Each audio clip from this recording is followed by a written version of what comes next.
On Tuesday, the third phase of Lok Sabha elections saw a significant voter turnout of nearly 62% across 93 constituencies spread over 11 states and union territories. However, this phase was not without its challenges as incidents of violence were reported, notably in West Bengal.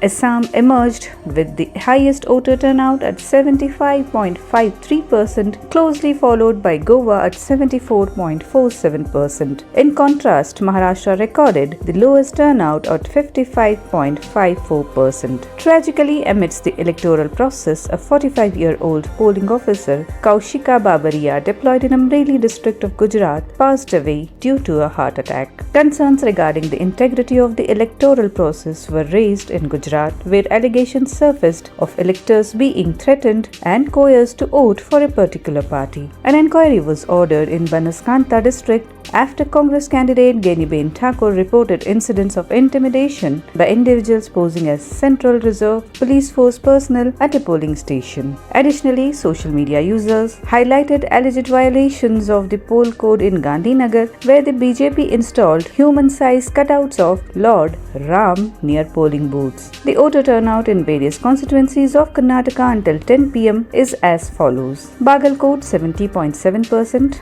Belagavi 70.84%, Ballari 69.74%, Bidar 63.55%, Chikkodi 74.39%, Davangere 76.23%, Dharwad 72.12%, Haveri 72.59%, Kalaburgi 61.73%, Koppal 69.87%, Raichur 61.34%, Shivamogga 76.05%, Uttara Kannada 73.52%, Vijaypura 64.71%. As the electoral process unfolds, ensuring the integrity and fairness of elections remains paramount, with authorities tasked to address any irregularities and uphold the democratic principles of the nation.